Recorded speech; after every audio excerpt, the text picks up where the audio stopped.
we're competitors, okay. The idea of competitor is such a weird thing in our space because like the reality of it Right. is each of us has like a little bit of a secret sauce that's different from the other. Yeah. So people like when it comes to like you and us, right? So I Yeah. think Yeah. when it comes to you and us, like I borderline don't even think of us that way at all I know, because right? I there's so know. many people who would love to have both, right? Because Yeah. there's the cashless part, there's, Yeah. um there's always going to be the competitors that you're a little bit more like guarded with than others, but um we like love you guys and we talk to so many people who use you guys and we hope to work closer together at some point. So Yeah. that's Yeah. always on the You know what? realm. And I just want to say we feel exactly the same way as well.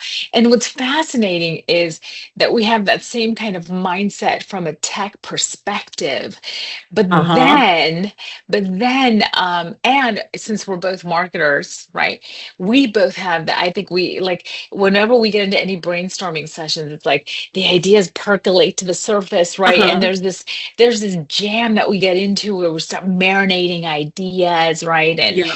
And it's it's like a hive of goodness. Like Yeah. I absolutely love that we do that. And I love that when we're sitting on these committees with the AMA, right, and AMCF, Mhm. I love that, you know, it's like we're sisters in arms, right? We want to Mhm. support those who fuel our industry and, the unimaginable struggle that they're going through, right, with their Yeah. children, children with like that have cancer and whatnot. It's incredible how we're like shoulder to shoulder on that. Yeah. Arm in arm. We're saying, you know what, we fundraise, we're working for the greater good. And anyway, so at least I'm a huge fan of yours, as you know. I know. And me of you. It's so funny. I think like the last year, and I'm so grateful to Beth for like pulling me in with AAMA because like getting to know you, and I think that we would have bumped into each other either way, right? But I think Yes. that between being across each other from each other at the show last year Yeah. and then being on committees together, it kind of like solidified things. And like on the female element of it, just having other females that are like just powerhouses and like I always say that I love Taylor Swift not because of her music first, but because of the fact that she was this female that was able to still be feminine and still be a powerhouse. Because I think I grew up in a time where like if I brought cookies to the office, I wouldn't be taken seriously, is what I thought, right? And Yes. I think that we're Oh in yeah. this time now where like screw that. Like men can bake, women can bake. If I Yeah. like to bake and it's a stress release, bring it to your coworkers.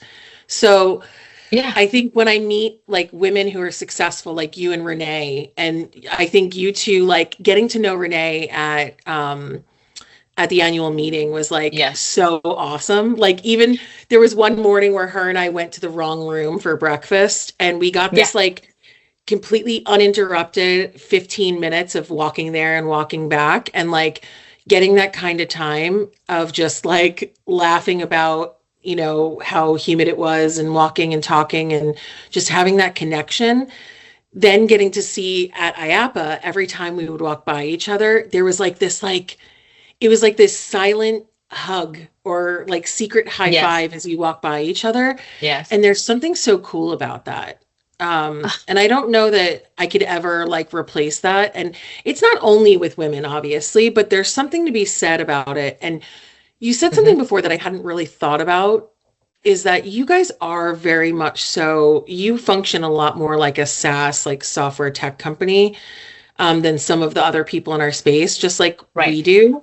And in Yes. fact, like a lot of the onus of what I do in my position with us is I'm the one who says, okay, you guys focus on being this like tech SaaS company. And then I'm the one who kind of jumps in and says, yeah, but the operators will care about this, right? So keeping that balance. And there is something to be said about that because I do think sometimes we are different from a lot of the other people in our space because we do function a little bit different and even in our structure. I concur. And I think, well, we're both, but here's the thing, both of our companies are from Oceania, the Oceania region, which is Yeah. basically, Australia. Yeah. And That's one. And I think also what's kind of cool about both of our companies, not kind of, really cool, is that that culture, that Australian culture kind of permeates throughout the Hmm. ethos of who we are and our value system and whatnot. And what I also like is a bit of that easygoingness. Yeah, we might be technologists, right? And if you look at Renee, she is a serial entrepreneur and driven and very strong and Yeah. whatnot. But then there's that Aussie, ah, look, right? I mean, we've had some Yeah. meetings where, we'll conclude the meeting with like, ah, look, right? And I'm always, or where somebody's presenting, you'll hear the not when they say nice, they go north, north. It sounds like I love that one. Noice, Yep. noise. Yeah, Anyway. like my name becomes Alyse, which my husband will do that to me just to annoy me sometimes. I'll be in the kitchen, I'll be like, Alyse. And I'm like, oh my God. You're 100% correct about the silent hug. Yep. 100% correct about the silent hug, especially when we arrived at the IAPA, networking, FEC networking Yep. gathering, and Roller was a sponsor. And I remember, there's that whole rallying line, right, which I Yep. love. Because I mean, what a way to arrive somewhere with people like clapping and cheering and Yeah. saying welcome. Uh-huh. And as we were entering, Renee said, "Oh, there's Alyse." Yep. She says there's a lease, right? And what's lovely about our industry and specifically the female leaders, right? Strong, brilliant Yep. female leaders like yourself, is that you're right. All it takes is one interaction and one kind of brainstorming session in which we're exchanging ideas and whatnot and Yep. observations and whatnot, where we're able to say, okay, you're part of the sisterhood. We're sisterhood of Yeah. seekers, right? And Yep. supporters and whatnot. And we champion one another and we applaud our wins, our individual wins, as well as collective wins. And Yeah. I mean, there's so much goodness there. We love going out into the industry. And when we see, other, trailblazing, brilliant chickies like yourself, like the Beth Stanleys, right? Like the Hollies of the world and the Paulas of the world, and all of the sisterhood, if you will. This is why during this time period, we like to go big. We want to light up our sisters. We want to celebrate gender parity and the capital, the corporate capital, if you will, that comes from that, and also cultural and diversity and all the things. So, my dear Alyse, Yes. Thank you for thank having you me. and welcome. Thank Okay, you and I'm so so much. and I love it. We're already 20 minutes into our conversation and we just it's so funny. I Okay, know. so I have a series of power questions that I'm going to be Yeah. asking you. So let's jump in, okay?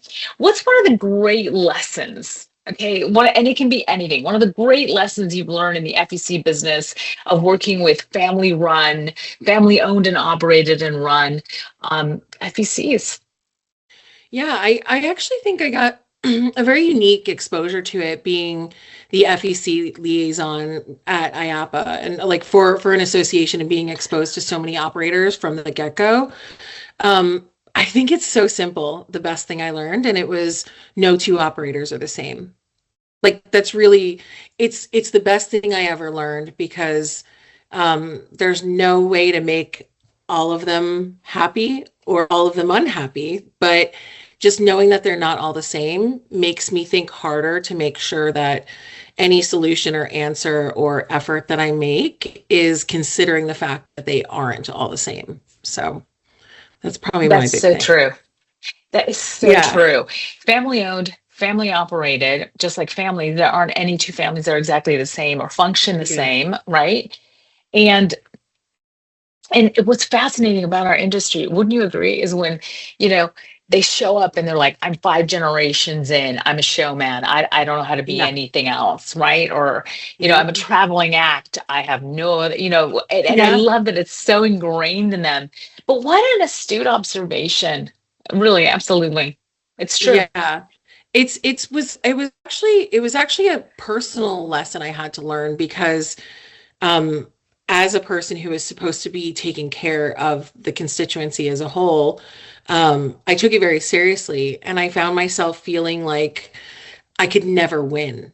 And I was like, God, I can't live feeling like I can't win because it never felt like there was a right answer because it was not right for everyone.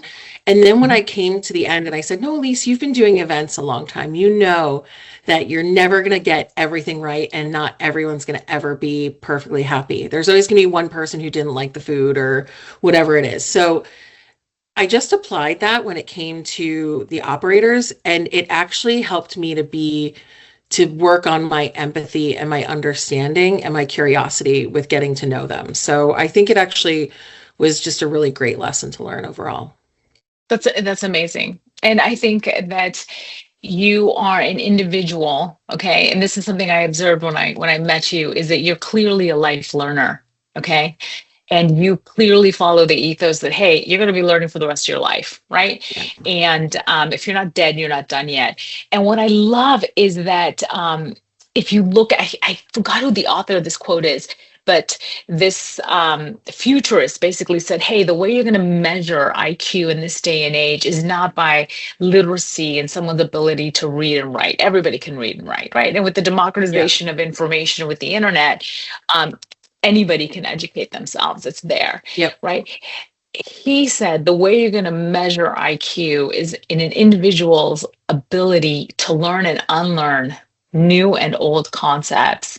And I think it's fascinating that you're able to go in as a highly experienced, right, event planner, organizer, executor, etc., Yeah. knowing that you know what you know, okay, and still be able to look at a constituency and make such astute observations and be a-okay with, hey, not 100% of the people are going to be happy. There's always going to be an Yeah. individual who's discontented or malcontented or what have you, or feel like their needs Yeah. weren't met.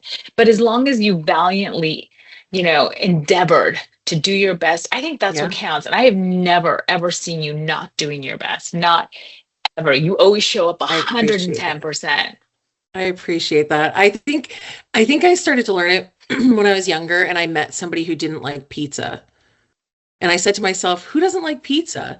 And then it was like this aha moment that I've applied later in life that like not everything for everyone. So I think in our industry, above a lot of others, like we just have so many individuals and I love to learn from them. I'm so excited from down to the smallest promotion that they do or, Yeah. you know, this I love getting phone calls from operators that they just came up with a new idea for socks or they came up and it's just fun. It's fun because it's entrepreneurship in such a really cool way. Even some of the larger brands as well. But I Oh, do love it and I absolutely. love learning. I love that quote you just said. I had to log that one in because it's very true because you're right. It is so There's true. information everywhere, but learning and unlearning is really powerful. Oh, absolutely. And I think, it was a Pearl Jam song. I love Eddie Vedder. He's such a poet. Same. When he came out, he basically that song, elderly woman behind a counter in a small town. And there's a one Mhm. line where it says she changed by not changing at all. Right. Yep. And so I think it's just, see, we are the same ilk. I'm telling you, Alyse. I Every love time I it. see you, I I'm like, there's my sister. exactly. And you know, it's funny. I when I think about different quotes and stuff, like there are so many lyrics that just live in my head because you're right. Like so many of these musicians are just absolute poets and they're great observers. So I love it. It's Yeah. beautiful. And it just captures the imagination when you hear a line that just kind of hits you and Yeah. resonates and then lives within you. Hmm. And again, as two creative professionals here, Yeah. Alyse, I knew, we always vibe. Okay, so let me ask you the next power question. Yeah. Okay, what would you consider the key to your success, like your secret sauce? So I actually, I'd say there's two paths on this. So Hmm. there's the internal secret sauce, and that would Yeah. be just lead with authenticity, always be curious, and focus on communication. And then I would say externally, and like the catchy, like the thing that I would put above my desk and I share with any of my team is just calm, kind, and clear. And growing up, I was a competitive golfer. A lot of people do or do not know that about me. But my coach used to give me these really simple things to think about when I was like stressed out or things weren't going my way. And it Mhm. was always like a one word or two word or three word type thing that I could just literally mantra through my head as Yes. I was swinging the club or as I was lining up to just realign me. And I've found professionally calm, kind, and clear is just the way for me. And if you think about that when you reply to anything, when you're speaking to someone, um, there's a lot of power in that. Absolutely. When it comes to gender parity, Yeah. tell me, what are some of your observations about our industry? Yeah. So this is a funny one because I started in the industry very young. Mhm. And that was back in 2002. And then I left for a while and came Yes. back in about 2015.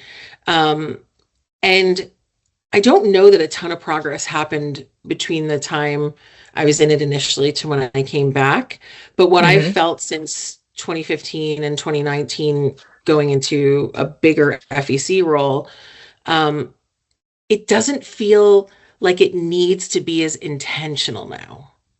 Like it feels, it's suddenly, and I do think that some of this comes with, um, like the last couple of years, it just feels more organic.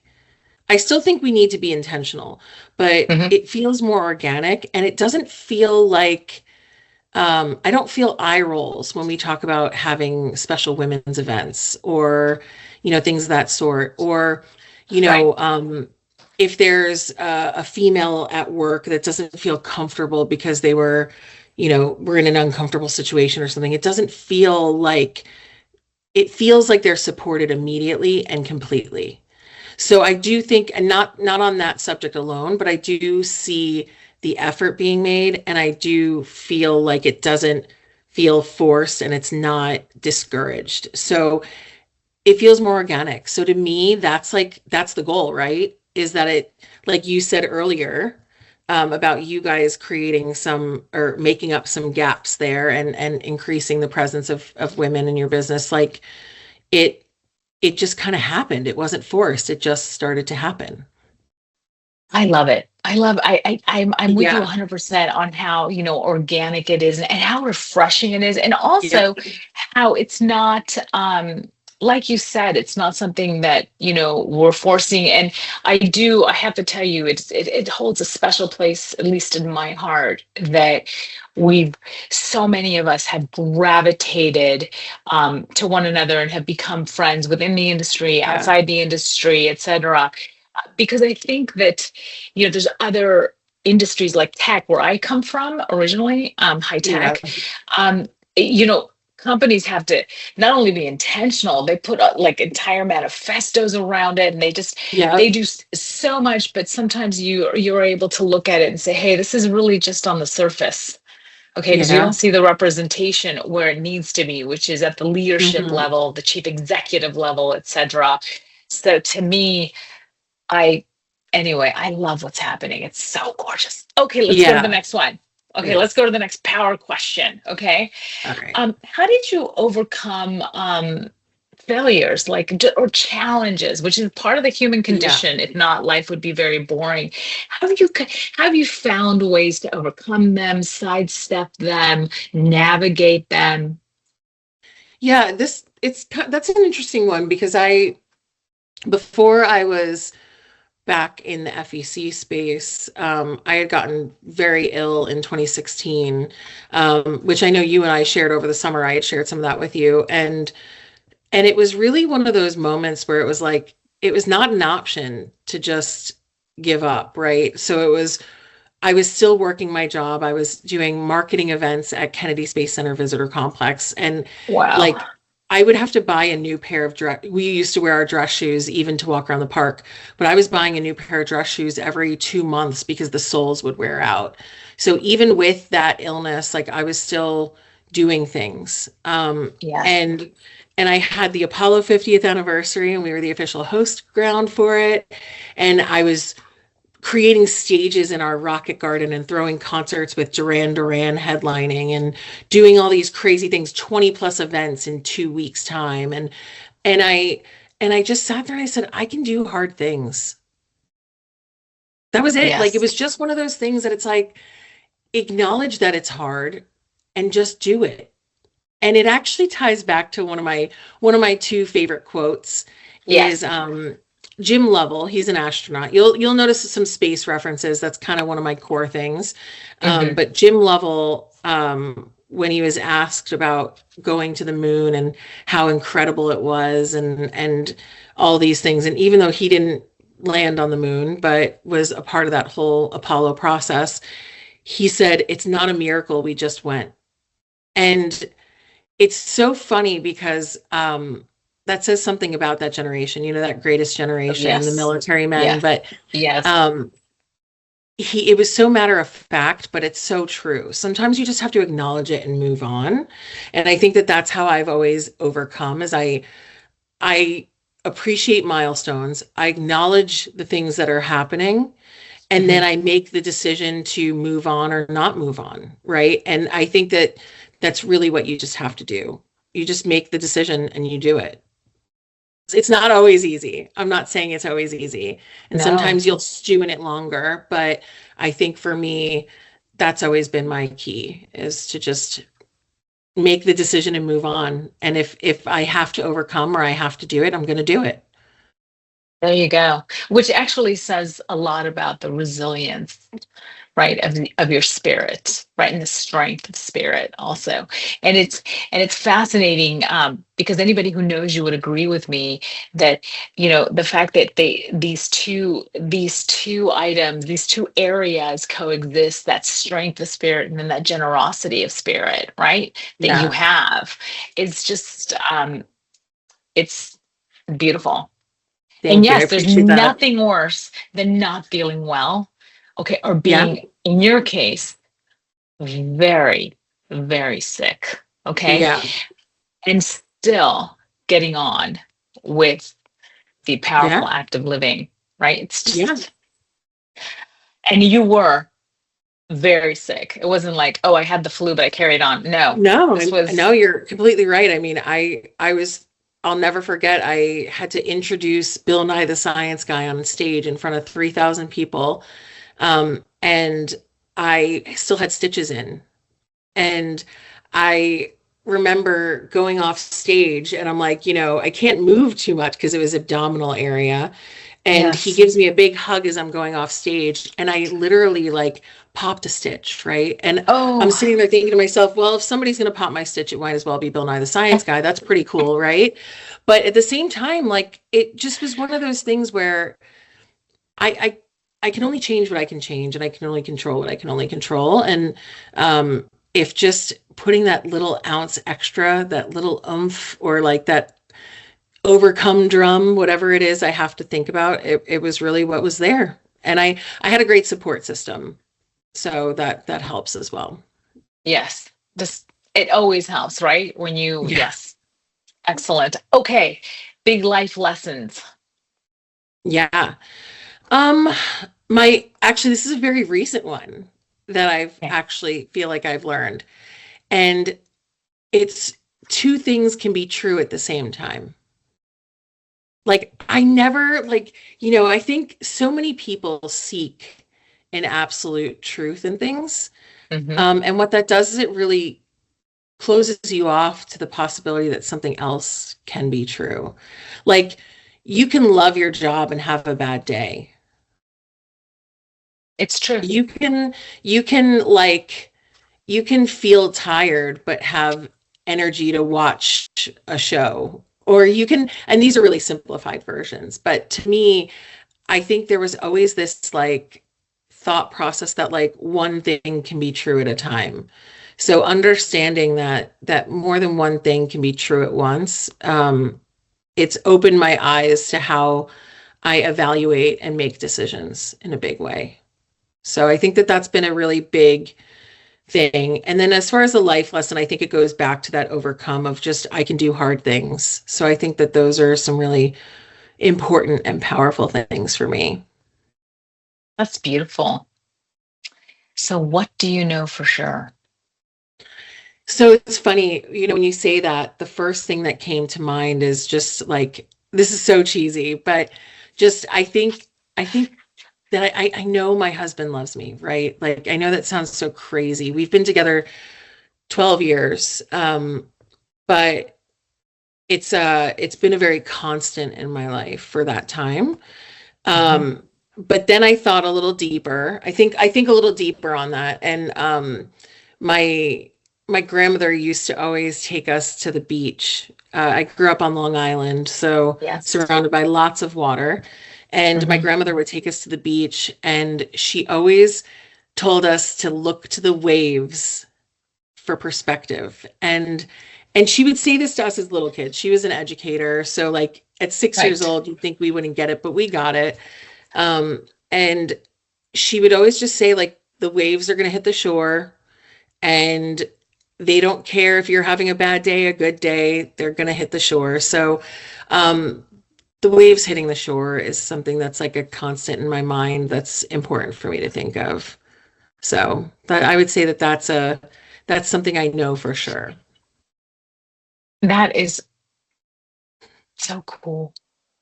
I always like chatting with you, though. You know that. I'm going to Yes. just reiterate that Same. I am a massive fan, Elise, and I want to thank you, my dear, Me too. um, not only for the gift of your friendship, but also for sharing the gift of your example and your perspective, because you never know. You never know who's going to be watching and who's going to take a little gem and walk away with it, Yep. right? You Yeah. never know who's going to be watching and say, hey, I'm going to say we can do hard things when I'm having a really difficult time or when Yeah. I'm navigating a massive challenge or I'm having a life quake in which I don't know which way I'm going to go with my career or which way I'm going to go with my company or what I'm going to be doing.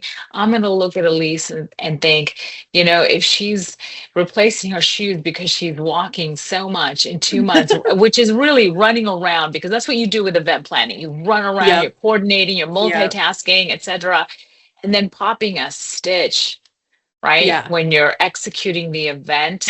Um, I mean, if you can do that, I think that anybody can do anything. And if Yeah. you're right, if you dig deep. And so I thank you for sharing that with us because, Yeah. Of again, Miss course. Alyse. You're always so generous anyway, right? It shows people are talking to you. You see people hugging you all the time. And I've even heard people, like when I've been walking, on the aisle, I'll hear someone say, oh, there's Alyse. I want to go say hello to her. I'm going to go give her a hug. And I just think that is so lovely. And that was the gift actually of having our two booths, roller and in bed, Yep.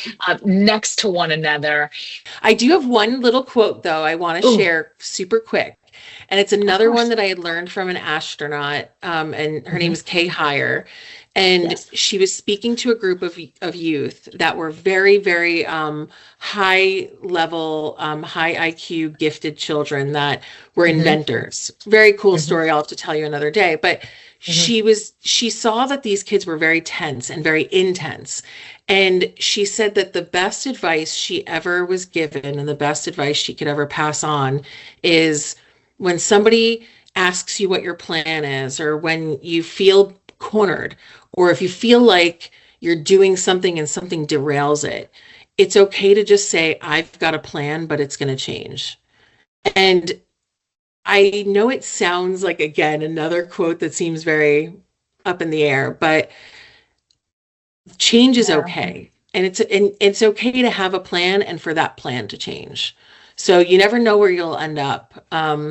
And that's how I ended up in FEC space. It wasn't my plan. It just it just happened. So um, I think that that's definitely okay to have a plan and know it's going to change. Absolutely. In fact, the concept of embracing the life that you hadn't planned for, Beth covers that in her session in the chat that I had with her about Yeah. how she was able to start thriving when she said, "Well, I didn't plan for this, but there is a joy and there is a beauty to be discovered just going on this one road or path that I Yeah. hadn't planned on, right? And that is a massive, let's say, change from what you had planned. But I think there's also a strength in knowing that you can navigate whatever comes your way, you can navigate it. You'll get through it. You're stronger than Yep. you know. Yep. Excellent. Thank you, my dear, for sharing that with us. Thank you for having me. I always love getting to talk to you. So